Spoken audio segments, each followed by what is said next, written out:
But not for you. Not for me? I wouldn't answer to you. That's what I tell my sons, get a job, get a job, get a job. Get a job. Who's Sabrina Carpenter?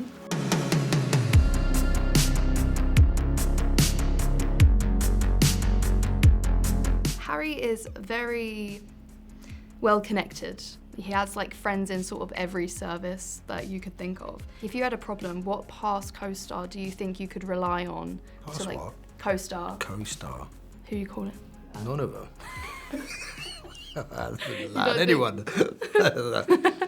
And are you sort of like, how likely are you to pick up the phone in an emergency? Like, do you answer your phone? I normally got my phone on silent. Really? So yeah, probably unlikely to. Do not disturb. Yeah, or just don't like the phone ringing. So I have to check. So there's a sort of, there will be a bit of a buffer between you having an accident and me noticing, if I'm honest, yeah. On account of being so busy. That's really nice to know. But would I answer? Of course I would, but there will be a delay. There will be a delay. But not for you. Not for me? I wouldn't answer to you. Because you don't have my number. And also, it's like, it's irrelevant. I'm not going to rely on you if I have an accident. I wouldn't. Because I won't hear it, for one. There'll be a delay. So make sure you have an appropriate person. on my list of the people I'm Make going to sure call. you have that person, is all I'm saying, because it can't be me. So the dynamic between you and Helen Mirren in this is really like fascinating. Like in the trailer, Conrad says, "She holds me together, that makes her the most dangerous of all." How much did Maeve influence your portrayal of Conrad? Maeve and Helen Mirren inspires me a lot. I'm such a fan of Helen Mirren. Likewise, Tom Hardy, Paddy, Constantine. So I was surrounded by these gifted, great actors, and then the writing of Jez Butterworth and Guy Ritchie, huge fan of. So, you know, this lovely gift came into my life, and then you have to do it, and hopefully you don't mess it up. Hopefully you don't, you know, bump into the furniture. But it came together kind of seamlessly, really, effortlessly, and yet a lot of effort went into it. You previously worked with Guy Ritchie in 2008 on Rock and Roller. What was it like sort of working with him again? And was there anything that he's made recently that you like sort of intrigued you?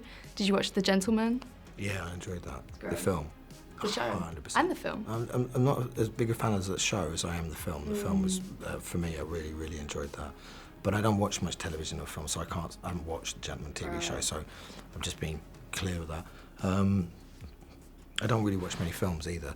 So the Guy Ritchie that I'm familiar with goes back to when I was a much younger person. So it would be Lock, Stock and Snatch. And I only did a little bit in Rock and Roller, so I would have I wanted to work with him in a more substantial way. And what was it like working with Guy? Was there anything that he's done recently that sort of intrigued you to work with him? Did you watch The Gentleman? I did. You did? Did you like it? I watched it all before I set sail. And Kaya Scodelario, she and I are friends. We did a movie together. She's brilliant. I love her. She's so good. There's always like that Guy Ritchie touch with all of his projects. Like you know it's a Guy Ritchie like sort of project. It's true. No, it is. I mean, that's why we love it. And when people say to me, you know, say, "What are you doing?" I'm working with Guy Ritchie. Everybody goes, "Oh, wow. It's going to be good. I want to see it. Tom Hardy. Oh, my God, I really want to see it. And Helen Mirren, I really, really, really want to see it. Brosnan. Brosnan. I'm in there. And you've had the opportunity to work with some incredible people, Jackie Chan, Meryl Streep, you know. Is there anyone that you haven't worked with yet that you really want to, or someone that you'd like to work with again? I'd love to work with De Niro, Tony Hopkins. Gosh, you know, Cillian Murphy, Bradley Cooper.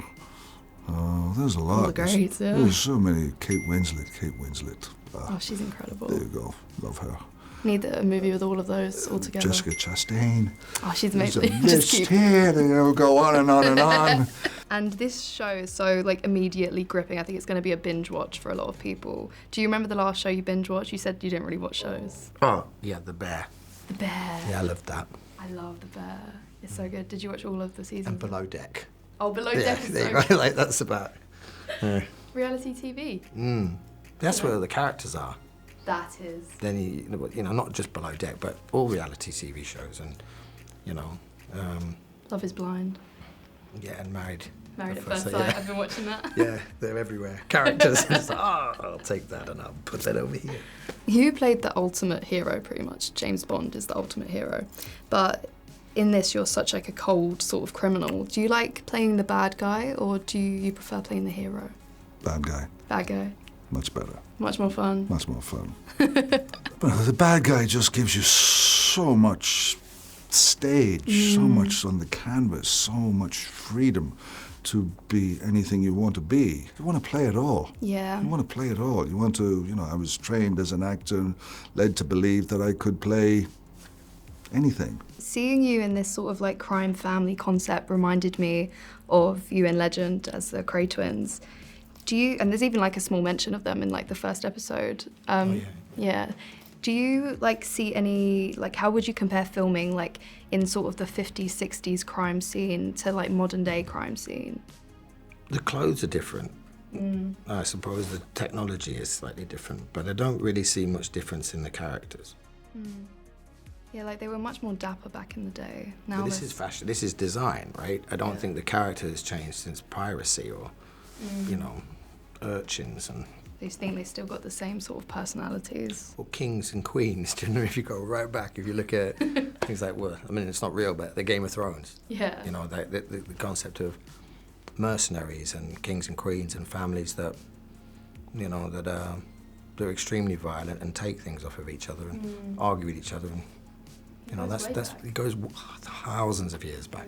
So gangstering is sort of like what underpins all tradition. Wow. In some acts. So philosophical. It kind of does, doesn't it? And if you could sit down with Harry and sort of offer him advice for all the issues that he comes across, what would you tell him? I'd swerve Harry. You wouldn't go near him? I'd swerve Harry, yeah. I wouldn't certainly be caught trying to give him advice. Unsolicited suggestions and advice for him, no. No, he's a character. I'm happy with him where he is. As such a brilliant and seasoned actor, do you feel like you still learn something new on sets, or do you think you've just cracked the code? Constant work. Constant learning. Constant doing, yes. Because you change as a person, as a man. Each job is a challenge. It's still, I'm excited, it's great, I love it, I got a job. It's wonderful getting a job, get a job. That's what I tell my sons, get a job. Get a job.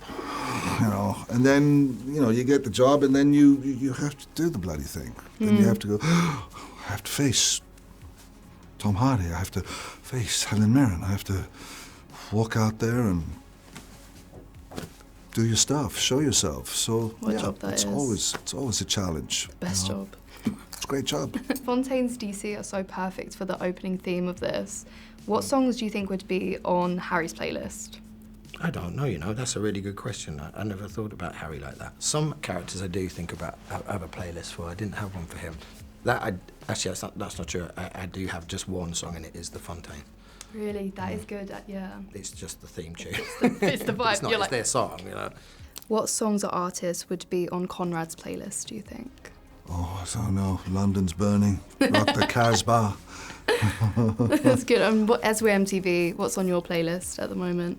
Oh, what's on my playlist? What do I listen to? I listen to a lot of Max Richter. I listen to a lot of screen music. Oh, really? Yes, I love screen music. Yeah, it's the best. Ooh, Czarface. Czarface? Is that like rock? Kind of, but hip-hop. Hip-hop. Hip-hop. It's kind of like rock, but not at all. Yeah, I've heard you listen to like all sorts. Sabrina Carpenter. There you go. Run. Who's Sabrina Carpenter? I'm gonna Google fire. As soon as you get off the interview, I'm gonna Google-tize this. What's her name? Sabrina Carpenter. Yeah, I'll make you a playlist. I'll be a huge fan. I'll call I can you tell. and you won't answer. I can tell I'm gonna be a huge fan already. Thank you. I'm sorry, Sabrina, if that's anything. Sabrina sucks.